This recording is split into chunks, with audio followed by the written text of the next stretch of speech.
السلام علیکم ورحمۃ اللہ وبرکاتہ۔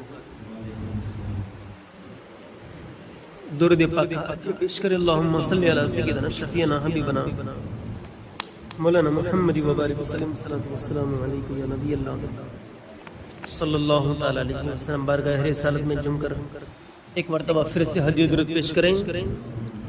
اللہم صلی وسلم وبارک علی سیدنا مولانا محمد معدن الجد والکرم علیہ وبارک وسلم صلاۃ والسلام علیکم یا رسول اللہ صلی اللہ تعالی علیہ وسلم۔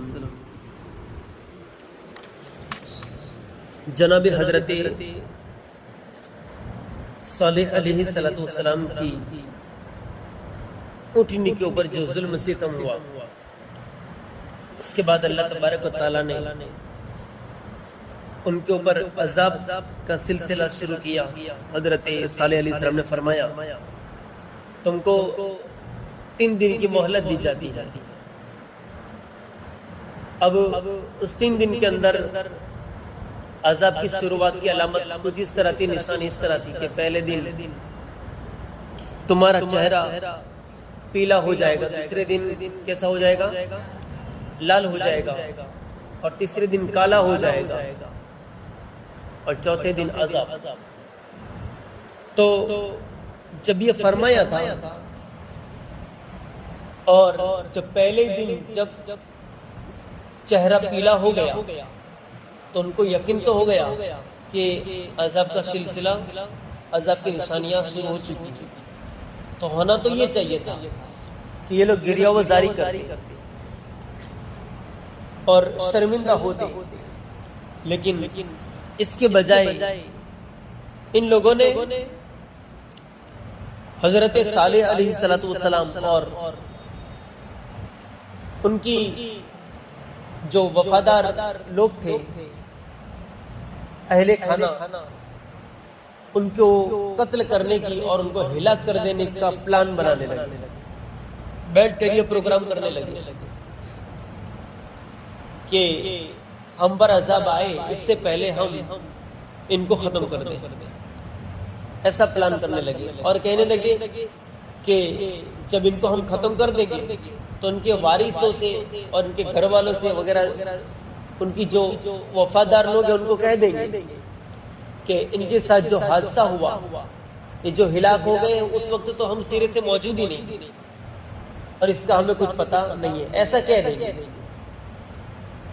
یا تو یہ بات ہوگی، یہ اگر کہہ دیں گے تو پھر خاموش ہو جائیں گے ان کے لوگ، اور اگر دوسری بات یہ ہوگی کہ ان کو ان کے گھر والوں کو ہلاک کر دیں گے تو ان کے اندر غریب اور فقراء لوگ ہوں گے، کمزور لوگ ہوں گے، اور وہ ایسے لوگ ہوں گے جو ہمارے ساتھ تکرار کرنے کی طاقت نہیں رکھتے ہوں گے، تو ذرا زور سے بول دیں گے کہ کیا معاملہ ہے، تو پھر کوئی آواز کرے گا بھی نہیں اور چپ ہو کے رہ جائے گا، یہ معاملہ وہی ختم ہو جائے گا۔ قرآن نے کہا کہ وہ لوگ کیا کر رہے تھے؟ سازش کر رہے تھے، لیکن اللہ تبارک و تعالیٰ تو بہتر تدبیر سوچنے والا ہے، بہتر تدبیر بنانے والا ہے۔ ادھر وہ لوگ سازش کر رہے تھے، منصوبہ بنا رہے تھے، ادھر اللہ تعالیٰ نے اپنی تدبیر بنا دی، حضرت صالح علیہ السلام کو بچانے اور ان کے وفادار لوگوں کو بچانے کا۔ فرماتے ہیں جس رات انہوں نے حضرت صالح علیہ السلام کے مکان پر حملہ کیا تو حملہ کرنے میں کتنے لوگ تھے؟ 9 لوگ شامل تھے۔ کتنے لوگ تھے؟ 9 لوگ شامل تھے۔ کھلی تلواریں لے کر حضرت صالح علیہ السلام کے گھر پر ٹوٹ پڑے تھے، لیکن اللہ تعالیٰ نے اس رات فرشتوں کو اپنے رسول کی حفاظت کے لیے بھیج دیا۔ سبحان اللہ، اللہ تعالیٰ نے اپنے فرشتوں کو کہاں بھیج دیا؟ اپنے رسول کی حفاظت کے لیے۔ جب یہ اپنی بے نیام تلوار لہراتے ہوئے آپ پر حملہ کرنے کے لیے نکلے تو فرشتوں نے ان پر پتھراؤ شروع کر دیا، پتھر بازی شروع کر دی ان کے اوپر۔ انہیں پتھر تو نظر آتے تھے لیکن مارنے والے دکھائی نہیں دیتے، اور بھلا دکھائی بھی کیسے؟ یہاں پر رک کر مجھے ایک بات یاد آتی ہے، وہ میں آپ کو بتاتا ہوں، آگے سنیں۔ چنانچہ ان سب کو اس طرح ہلاک کر دیا، اور یہ مہلت کی آخری رات، مہلت کی کون سی 3 راتیں تھیں، تو تیسری رات مہلت آخری رات تھی۔ چنانچہ قوم کے باقی افراد بھی تباہ و برباد کر دیے گئے۔ دیکھو اب یہاں پر ایک بات یاد آتی ہے، حضرت صالح علیہ السلام کے اوپر ان لوگوں نے حملہ کیا، کتنے لوگ تھے؟ 9 لوگ۔ مکہ معظمہ میں میرے آقا علیہ السلام کے اوپر بھی حملہ کرنے کے لیے آئے تھے، یہاں تو 9 لوگ تھے۔ حضور کے اوپر جو حملہ کرنے کے لیے آئے تھے وہاں 40 لوگ تھے۔ کتنے لوگ تھے؟ 40 لوگ تھے۔ اللہ تبارک و تعالیٰ نے اپنے حبیب کو بھی باخبر کر دیا تھا کہ بار تمہارے لیے پلان بنا کر کھڑے ہوئے۔ تو حضرت صالح علیہ السلام کی مدد اللہ تعالیٰ نے فرشتوں کے ذریعہ فرمائی، اور ادھر میرے آقا علیہ السلام نے کیا فرمایا؟ میرے آقا علیہ السلام نے کون سا کام کیا؟ جب 40 لوگوں کی نگاہیں حجرے محمد صلی اللہ تعالی علیہ وسلم کے اوپر جب ٹک ٹکی جمع کر لگی ہوئی تھی کہ نکلے نبی تو مارے، آئے نبی تو حملہ کر دے، ختم کر دے، میرا آقا علیہ السلام نے حضرت علی کو بلایا تھا، اپنے بستر پہ سلایا تھا، اور فرمایا تھا کہ علی دیکھو آج کے رات بستر موت ہے،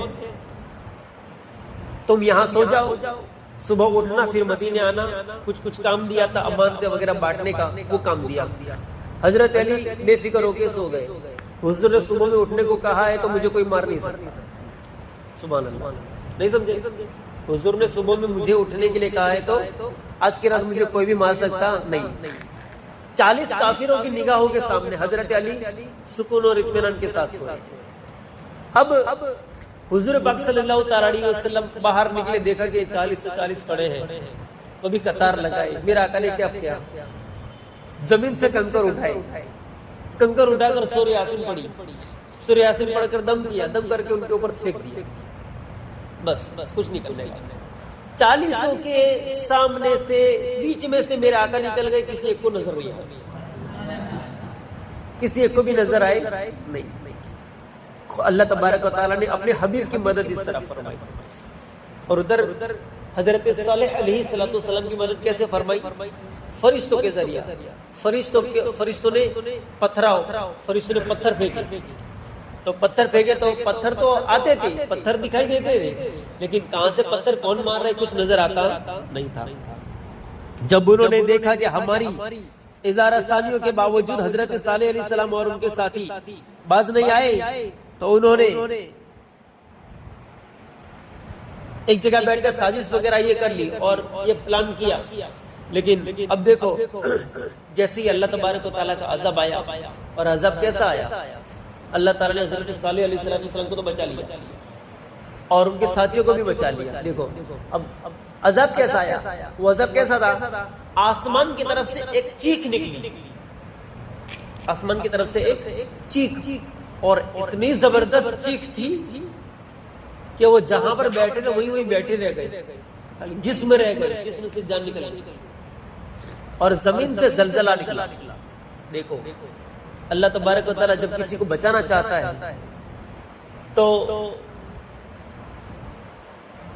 ایک ہی ٹکڑے کے اندر، ایک ہی علاقے کے اندر، ایک ہی بستی کے اندر کتنے لوگوں کو مارا، کتنے لوگوں کو مارنا ہے اور کتنے لوگوں کو بچانا ہے۔ بھلے جگہ ایک ہو، لیکن بچانا، جس کو اللہ بچانا چاہتا ہے اس کو اسی جگہ پر بچاتا ہے جہاں پر زلزلہ آتا ہے، اور اللہ تبارک تعالیٰ جب مارنا چاہتا ہے تو اس جگہ سب کو مار ڈالتا ہے۔ تو جس جگہ پر جو لوگ مر رہے تھے اسی جگہ پر ایمان والے بچ بھی رہے، سبحان اللہ، اسی جگہ پر ایمان والے بچ بھی رہے تھے۔ صالح علیہ السلام کے وفادار بچ بھی رہے تھے۔ زمین سے زلزلہ ہوا اور آسمان سے ایک چیخ نکلی۔ فرمایا جاتا ہے کہ وہ چیخ جناب حضرت جبریل امین کی تھی۔ کس کی تھی؟ حضرت جبریل امین علیہ السلام کی آواز تھی، کہ جس کے گونج سے ان لوگوں کی روحیں قبضے ہو گئی، وہ لوگ بے جان ہو گئے اور زبردست ان کے جسم رہ گئے. صبح میں دیکھا تو جو جہاں پر جس حالت میں بیٹھا تھا اسی حالت میں بیٹھا رہ گیا، اسی حالت میں بیٹھا رہ گیا. تو ختم ہو گئے. اس کے بعد جب حضرت صالح علیہ السلام نے دیکھا کہ قوم ختم ہو گئی ہے تو ان کو بہت افسوس ہوا. ایک نبی ہے، نبی کے دل میں اپنی امت کی کیا ہوتی ہے؟ محبت ہوتی ہے.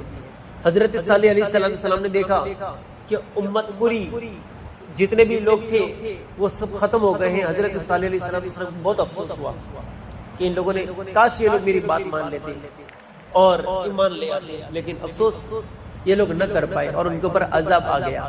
پھر حضرت صالح علیہ السلام نے اپنے جو ایمان والے تھے، ان کے ماننے والے تھے، ان کو لے کر ایک حجر ایک علاقہ ہے، اس بستی سمود کی بستی کی طرف وہ پھر اس نام سے مشہور ہو گئی. سمود کی بستی اس نام سے مشہور ہو گیا وہ علاقہ. ہجر کے علاقے میں جا کر انہوں نے حضرت صالح علیہ السلام وہاں پر چلے گئے اپنے سارے ماننے والوں کو لے کر، اور وفات تک آپ وہیں پر موجود رہے. میرے آقا صلی اللہ تعالیٰ علیہ وسلم، حضور پاک صلی اللہ تعالیٰ علیہ وسلم اس مقام ہجر یعنی کہ قوم سمود کی بستی کے پاس سے گزر رہے تھے. حضور پاک صلی اللہ تعالیٰ علیہ وسلم عذاب یافتہ بستیوں میں نہ جاؤ، حضور فرماتے ہیں. رسول پاک علیہ السلام اپنے صحابہ کو لے کے جا رہے تھے تو حضور پاک صلی اللہ تعالیٰ علیہ وسلم جلدی چلو، فٹافٹ جلدی قدم اٹھاؤ، فٹافٹ یہاں سے چلو، جلدی چلو. اور یہ کہتے ہوئے حضور نے اپنے سر کو کیا ہے کہ اپنی چادر مبارک سے ڈھانپ لیا اور جلدی نکلے. صحابہ فرماتے ہیں یا رسول اللہ راز کیا ہے؟ تو آقا علیہ السلام نے فرمایا یہ بستیاں عذاب یافتہ بستیاں ہیں، یعنی کہ یہاں پر کیا ہے کہ عذاب آیا ہوا ہے اللہ تبارک و تعالیٰ کا. حضور فرماتے ہیں ایسی بستیوں کی طرف سے نہ نکلو اور ایسی بستیوں میں نہ گھسو کہ جہاں پر اللہ تبارک و تعالیٰ کا قہر ہو اور عذاب آیا ہو. اور اگر مجبوراً نکلنا پڑے تو وہاں سے جلدی نکل جاؤ اور روتے ہوئے نکلو اور اللہ تبارک و تعالیٰ کو خوف اور ڈر دل میں پیدا کرتے ہوئے نکلو کہ کہیں گناہوں کے سبب ہمارے اوپر بھی کہیں ایسا عذاب نہ آ جائے. اس کے بعد آپ صلی اللہ علیہ وسلم نے اپنی چادر سے منہ کو کیا کر لیا؟ ڈھانپ لیا. یہ حدیث پاک بخاری شریف مسلم شریف میں ہے اور عبداللہ ابن عمر رضی اللہ تعالیٰ عنہ سے روایت ہے. تو یہاں پر اس واقعے سے پتہ کیا چلا کہ ایک ہی جگہ ہے، ایک ہی بستی ہے، ایک ہی علاقہ ہے، وہاں پر نافرمانوں کو، بے وفاؤں کو، گستاخوں کو اور نبی کے نافرمانوں کو